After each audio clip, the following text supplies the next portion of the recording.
नमस्कार. नमस्कार. काल तुमच्या विरोधकांनी तुमच्यावर काहीतरी आरोप केलेले आहेत की आमच्याकडून कुठल्याही प्रकारची मारहाण झालेली नव्हती. जो 18 तारखेला प्रकार घडला 18 एप्रिल रोजी, त्याच्यामध्ये CCTV फुटेज आहे. त्या CCTV फुटेजमध्ये कुठेही मारहाणीचा प्रकार झालेला नाही आणि कुठेही काय झालेलं नाही आहे असं त्यांच्याकडून सांगण्यात येते. तुम्ही जे आरोप केले त्या आरोपाचं त्यांनी खंडन केले. काय सांगताल या बाबतीत तुम्ही?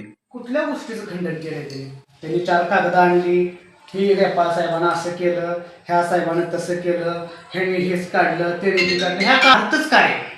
आता विषय काय होता, आमच्यावरती हल्ला झालेला आहे. माझं वडील CRP मध्ये जवान आहेत. लेथपुरा पुलवामा इथं जम्मू काश्मीरमध्ये ते आता सैन्यात कार्यरत आहे. त्यावेळेस आमच्या घरावरती हल्ला होतो. त्या हल्ल्याचा या कागदपत्राचा काय संबंध आहे? म्हणजे दिशाभूल करायची तर कुठपर्यंत करायची? होय, त्या कागदपत्रांचा संबंध आला असता ज्यावेळेस आम्ही अतिक्रमण केलं असतं त्यावेळेस संबंध आला असता ना. म्हणजे दिशाभूल करण्यासाठी कागदपत्र दावली, घर नंबर वाचला, ह्या साहेबांनी हे दिलं तर त्या साहेबांनी ते दिलं, म्हणजे संपला काय विषय? त्या पुराव्याचा काय अर्थ आहे? त्या हल्ल्याचा त्या पुराव्याचा काय संबंध आहे? आम्ही अतिक्रमण केलं असतं तर त्या कागदांचा काय संबंध येत होता ना. आण राहिली घरापुढच्या रस्त्याची वाट, तर त्याच बोळातनं त्याच्या घरापुढे जो रोड जातोय त्या बोळामध्ये त्याच वाटेवरती मला पण वहिवाट आहे. आमच्या घराच्या खरेदीमध्ये त्याच बोळातनं वहिवाट आहे. आणि ते बोळ जेवढं छोटं आहे आता सध्याला तेवढं छोटं पहिल्यापासून नव्हतं. तुम्ही कधीही मोजणी आणा, मापा आमचं. जर तिथं 1 इंच जर वाढलेलं दिसलं लगेच पाडून टाका. फुल माझं ओपन बोलतो मीडिया समोर. त्यांनी 10 वर्षापासून हा वाद सांगण्यात येते त्यांच्याकडून. ते रेपाळ साहेब कोण होते अधिकारी बांधकाम विभागाचे, त्यांचाही संदर्भ घेतलेला आहे. काही ठिकाणी त्यांनी त्यामध्ये सांगितलंय की हा जो रस्ता आहे तो पूर्ण वहिवाट आहे. तुम्ही पुढे जे काय पत्रा मारलाय तो माझा ऐकून घ्या. पत्रा मारलाय तो पत्रा तुम्ही ग्रामपंचायतीच्या जागेमध्ये मारलेला आहे. होय, ग्रामपंचायतीच्या जागेमध्येच तो पत्रा मारलेला आहे. ग्रामपंचायतला विचारूनच मारलेला आहे. काढायचा असला काढून टाका तो पत्रा, पण आमच्या बरोबर सगळ्यांचंच काढलं पाहिजे. आमचा फक्त पत्रा आहे, ती पण परमिशन मागून आम्ही घेतलेला आहे पार्किंगसाठी. पण ह्याच्या खोल्या तर काढायला हवा आधी. पत्रा लगेच आम्ही स्वतः काढून टाकतो. काय ह्याच्यामध्ये तुम्ही त्यांनी जे आरोप केले त्याचं तुम्ही अख्खं अतिक्रमण बोळ बंद आहे पूर्ण. अशोक तरंगे यांचं अतिक्रमण पूर्ण आहे. बोळ बंद आहे. त्या अशोक तरंगेने पूर्ण अतिक्रमण केलेलं आहे. त्याला काढायला हवत नाही, त्याचा निर्णय म्हणून काढायला हवत नाही का? एवढं धावतो ना, ही नंबर आहे, ती नंबर आहे, ह्या साहेबाला पाठवलं, त्या साहेबाला पाठवलं, त्यात हे अतिक्रमण आहे म्हणून बोलणं झालं नाही. तिथं तोंड शिवलं होतं काय? मग काय तुम्ही याच्यावर पुढं काय कशी कारवाई करणार आहेत? काय मुद्दा होता, आमच्यावरती हल्ला झाला, त्याचं फुटेज आहे आमच्याकडे. हल्ला झाला नाही असं म्हणताय ना, ह्या खुणा कशाच्या आहेत? तुमच्याकडे मेडिकल आहे का? त्याचं काय मेडिकल केलं होतं तुम्ही? मेडिकल पण दिलेलं आहे तिथं पोलीस स्टेशनमध्ये जाऊन कधी पण चेक करायला हवं. मेडिकल दिलेलं आहे त्या दिवशीच मी. त्याचबरोबर मी हल्लेखोरांची नावं पण सांगू शकतो कोण कोण होती. लखन तरंगे, त्याचा मुलगा वैभव तरंगे. त्यावेळेस नाव माहीत नव्हतं मला त्या मुलाचं, पण आज मला नाव माहीत आहे. त्या मुलाचं नाव आहे वैभव तरंगे. त्याच्यानंतर त्या तरंगे पाटीललाच आणखी एक जण होता, उषा अशोक तरंगे. हिनं माझा एक पाय उचलला, तो पाय उचलला तिनं माझा डावा पाय. सुंदर परमेश्वर घोडके हिनं माझा उजवा पाय उचलला. सचिन घोडकेने माझ्या अवघड जागा दाबण्याचा प्रयत्न केला. आणि वैभव तरंगे ह्यानं माझा गळा आवळला आणि गळा आवळून आणि एक अवघड जागा दाबून मला तिथंच मारण्याचा प्रयत्न केला. हे जीव घेणं हल्ला नाही. ह्याला तुम्ही कसला हल्ला म्हणता? ह्याला प्रेम करणं म्हणते का? मावशी काय बोलणार? नमस्कार मावशी. नमस्कार. काय नक्की प्रकार झाला होता? काय यातनं काय ह्याच्यामध्ये प्रकरण आहे नक्की? काय सांगताल या बाबतीत तुम्ही? हे प्रकरण त्यांनी जाणून बुजून केलेलं आहे. आणि ते पूर्ण खोटी बातमी देतात. आणि सतूर घेऊन आलेलं फुटेज आमच्याकडे आहे. नाही असं नाही. सतूर घेऊन वाटेत उभारलाय. मी आल्यानंतर वाटेत उभारतून जागे म्हणतोय. मी म्हटलं तू उभा आहे वाटेत, कुठं जाऊ?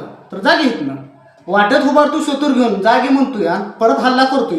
हे हल्ला नाही, ह्याला काय म्हणायचं? मग काय म्हणायचं? आमच्या जनतेला प्रशासनाला, फडणवीस साहेबांना आमचं असं विनंती आहे, जरा प्रायव्हेटली पर्सनली लक्ष घाला या घटनेत, येऊन सखोल ग्राउंडला चौकशी करा, बघा कुणा जाते काढून टाका, आमचं असलं आमचं काढून टाका, फक्त पत्र निघतेलं ती पण आम्ही परमिशन मागूनच घेतलेलं आहे ते ग्रामपंचायतला, काढून टाका ती पण आमच्याबरोबर सगळ्यांचंच काढून टाका. त्यांनी जे आरोप ते आहेत ना, हाय तर हाय काढून टाका ना, मग आमचं येते ना. त्या कागदांचा काय अर्थ होता आजच्या ह्याच्यात? कागदांचा 10 वर्षापूर्वीचं दाखवताय ना तुम्ही. आम्ही अतिक्रमणच केलं नाही, पुढं वाढवलंच नाही, ग्रामपंचायतनं जागा दिली नाही ना, तर वाढवलेलं नाही, पुढं काय बांधकाम केलेलं नाही, मग त्या कागदपत्रांचं दाखवून काय दाखवत होता तुम्ही? नुसतं दिशाभूल करत होता काय जनतेची? त्यांनी जे कागदपत्र दाखवली, त्यांनी जे आता बोललेत, त्यांनी काल काय मीडिया पुढं काय बोलले तुम्हाला तो काय त्यांनी सांगितलेल्या सर्व गोष्टी तुम्हाला काय म्हणजे कसं तथ्यने वाटते त्या बाबतीत? काय त्याचा आरोप कसा हे करताय तुम्ही? खंडन कसं करताय त्याचं? त्या गोष्टीचं खंडन कसं करतो माहीत आहे मी? त्या गोष्टींचा अर्थ होता, जर आम्ही तिथं अतिक्रमणासाठी बांधकाम केलं असतं, काही गोष्टी केल्या असत्या, आमची झाडं लावली तर ती झाडं वाटेच्या मध्ये येत नव्हती. जेवढी वरती वाट आहे त्यापेक्षा जास्त वाट आम्ही खाली सोडलेले. मग जर जेवढी वरती वाट आहे त्यापेक्षा कमी वाट सोडली असती तर ह्या सगळ्या गोष्टी येत होत्या ना. गोष्ट काय आहे, हल्ला केली, झाडं तोडली. झाडं तोडायची परमिशन होती ह्या सचिन घोडकेला? होती का? हां, मुद्दा हा होता, झाडं तोडली आणि हल्ला केला. मग ही बाकीचं रामायण गाऊन काय दाखवलं त्यांनी? आम्हाला ह्यांचा वारंवार त्रास आहे, वारंवार त्रास आहे ह्यांचा. राहायला ते हिथं व्यक्ती नाही, पडाक पडलं इथं. आमच्या त्रासामुळे गेली, हे कशावरून होते? त्रास कोण देते? आमची वहिवाटा इकडे ह्या 5 ते 6 दिवस झाले या घटनेला. पोलीस प्रशासनाकडून काय कारवाई झाली का तुम्ही? पोलीस प्रशासनाकडे आम्ही दिलेली आहे तक्रार, पण अजून त्यांच्या कारवाईचं काय नाही. उद्या मी अजून जाऊन चौकशी करणार ना, तुमची कारवाई कुठपर्यंत आली. कारण PI घोडके साहेब होते, त्यांचं मी बघितलेलं आहे. PI घोडके साहेब होते, आमचं त्यांचं वावरणं वगैरे होतं. एका त्यांच्याच ओळखीच्या एका माझ्यापेक्षा 2 वर्षांनी लहान तरुण मुलाकडे कोयता घाला. ओळखीचे होते, PI घोडके साहेबांच्या ओळखीचा होता, पण PI घोडके साहेबांनी त्यावेळेस ओळख दावली नाही. कोयता घालावून त्याला असा तोडवला होता. 2 दिवस त्या माणसाला चालायला येत नव्हतं. त्यांनी पर्सनल रिलेशन वगैरे बघित नव्हतं. ही खऱ्या पोलीस ऑफिसरची ताकद आहे. त्यांनी पर्सनल रिलेशन बघित नाही, असा तोडवला होता त्या व्यक्तीला. भले त्या व्यक्तीची चूक नव्हती, पण तुझ्यापाशी घावला कसा काय? चुकीनं घावू दे, पण घावलाच कसं काय ह्या कारणासाठी त्याने तोडवला होता.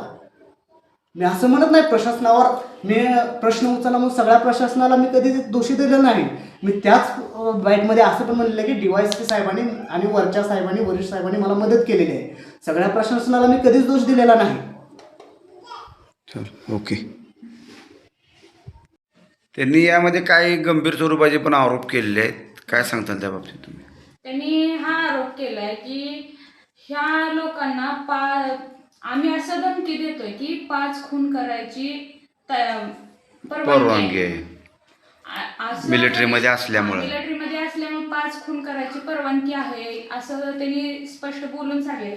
ही जर आम्ही अशी जरी त्यांना बोललेलं असेल तर आम्ही असा 10 वर्ष त्रास पर्यंत काय आहे आमचं की आम्ही त्यांना असं म्हणलो की त्यांच्याकडे प्रूफ काय आहे? ही अशी खोटी का बातमी देतात? आज माझे मिस्टर देशासाठी झटतात आणि त्या लोकांनी पुलवामामध्ये तिथं आहेत आणि तिथं ड्युटी करून हा त्रास त्यांनी सहन करायचा. तुम्ही आमच्यासाठी म्हणून देशासाठी जे आमची माणसं लढतात ना, तुम्ही आमच्यासाठी काय करता? ह्या लोकांनी असा जरी त्रास दिला तर आम्ही कसं राहायचं इथं? आणि ती खोटं काय म्हणते, ते तिथं ड्युटीलाच नाही, ती खोटीच बातमी देते, ती काय बी बोलते, ती असं विचार करायला पाहिजे सगळ्यांनी. प्रशासनाने बी विचार करायला पाहिजे. मी पूर्ण माहिती देते, माझे मिस्टर आहेत का नाही हे पूर्ण मी आयडेंटिटी दाखवते, पूर्ण माहिती दाखवते. चालेल, ओके.